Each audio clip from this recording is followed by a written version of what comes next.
전쟁에서 우리가 무기라든가 화력 체계를 갖춰야 되는 것처럼 프로젝트 관리를 잘하려면 좋은 툴을 골라야 돼요. 적들이 탱크와 총으로 무장되어 있는데 우리는 말 타고 활 쏘고 싸워야 돼요. 사실 아무것도 되지 않죠.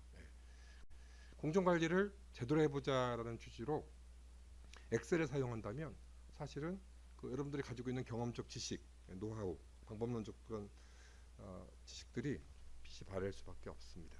팀원들은 경쟁사와 바로 싸우는 것이 아니라 프로젝트의 범위, 일정 자원, 비용 등과 싸우고 싸우는 데 필요한 훌륭한 툴이 필요한 것이죠. 툴과 방법론은 함께 연계해서 활용해야 됩니다. 세부적인 사항들은 이제 교육 중에 말씀드리도록 하고, 그래서 방법론이라는 게 뭐냐? 방법론이라는 게 첫째 용어예요, 용어. 용어를 바탕으로 해서 최적의 제품 개발, 시공 또는 설계 등의 프로세스를 만드는 논리, 방법론에 있고요. 그런 프로세스를 통해서 산출물의 조건들, 이런 것을 충족하는 산출물이 나와야 된다. 설계의 산출물은, 제작의 산출물은, 검수의 산출물은 어떤 관점을 충족해야 된다. 그것이 문제가 있다라고 판단될 때는 어떤 식으로 모니터링해서 통제해야 된다. 그걸 친절하게 알려주는 것이 방법론이라고 보시면 되는 거죠. 그래서 이번 교육이 끝났을 때 이 슬라이드를 다시 보시고 여러분들이 실습했던 내용들이 이미지로 떠오르시기 바랍니다. 우리는 맨 처음에 WBS를 작성할 것이고요. 프로젝트의 성격을 따져서 어떤 유형의 WBS를 쓸 것인가 작업비 원칙을 정하고 그 다음에 작업의 시기와 절차를 표현해 줄 거예요. 작업의 시기와 진도 관리를 위한 보기를 겐트 차트라고 하고요. 쉬운 말로 바 차트, 일정 마트 차트. 작업에 대한 절차를 정확하게 직관적으로 인식할 수 있고 최적화할 수 있는 공정표 형식을 퍼트 차트라고 합니다. 퍼트 차트. 굉장히 직관적으로 쉽게 입력할 수 있어요. 굉장히 빠르게 또 밀도 있는 그런 공정표로 완성할 수가 있습니다. 퍼트 방식으로 일정을 작성을 했을 때 전체 프로젝트의 완료 날짜나 중요한 마일스톤에 영향을 줄 수 있는 소위 크리티컬 패스, 주공정이라고 하는 것은 전체 업무들 중에 5분의 1 또는 10분의 1 퓨입니다. 크리티컬 퓨예요. 전체 업무들의 대부분은 70-80%의 대부분의 업무는 이를 계획대로 진행하실 필요가 없어요. 넌 크리티컬 패스는 소위 버퍼라는 게 있고 버퍼 한도 내에서 일정 유연성을 가지고 지연시켜도 프로젝트에 아무 문제를 주지 않습니다.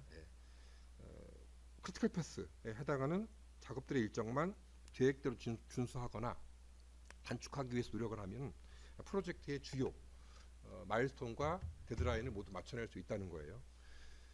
우리가 프로젝트의 범위를 잘 관리하려면 WBS 방법론 지침을 활용해야 되는 것이고 일정을 공정을 잘 관리하려면 형식적으로 퍼트를 반영을 해서 논리적으로 주공정 관리를 적용을 해줄 수 있어야 되는 것이고 이 주공정을 통해서 최적의 시기를 관리하는 것입니다.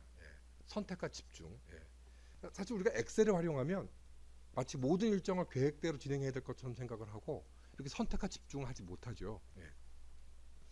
그 다음에 이제 공수의 중요성. MS 프로젝트라는 툴에서는 워크라는 말이 있어요.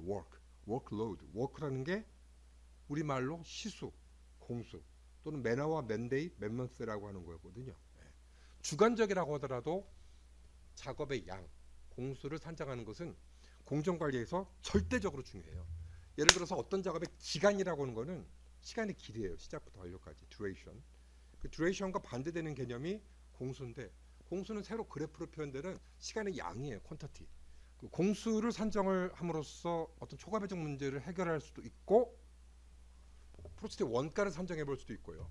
시공형 프로젝트라고 하면은 프로젝트 계약 금액의 근거, 내역을 명확하게 제시할 수도 있고 프로젝트의 진도율이라는 것은 여러 가지 관점이 있는데 가중치, 공수 배분에 따른 원가에 따른 가중치를 설정할 때도 영향을 줄 수도 있고요. 가중치를 직접 설정할 수도 있지만 공수근과 원가근거에 산정할 수도 있고 작업량 기준으로 한 진도율을 산정할 수도 있는 거예요.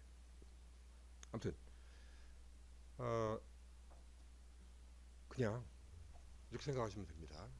우리 팀원들과 자꾸 WBS니 CP니 이런 용어들을 써주시면 되는 거예요. 일단 기본 일정은 짰으니까 이번 주에 또는 이번 달에 공수만 넣어서 대충 마무리하자.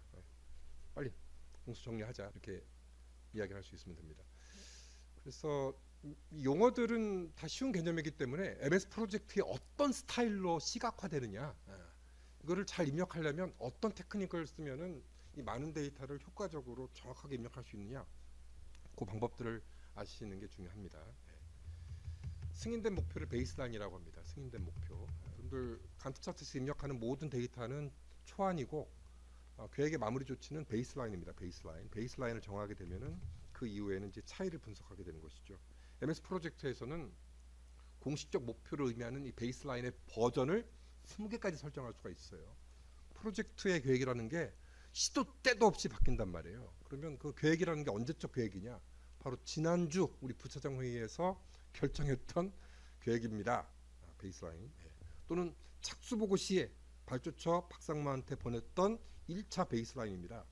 아니 근데 프로젝트 3달 차에 안전사고가 터져서 또는 어떤 글로벌 컴퍼니 M사가 G사가 새로운 API를 리리스해가지고 기존 스코프이 바뀔 수밖에 없었고 어떤 새로운 변경 요청에 대응하기 위해서 업데이트했던 세 번째 베이스라인입니다.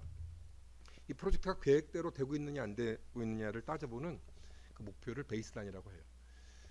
그 방법론을 안다는 거는 용어를 정확하게 구사해 주는 걸 뜻하는 건데 어려운 거 아닙니다. 뭐 자격증 따기 위해서 지루한 내용 기자는 것이 아니라 말을 제대로 하자 이거예요.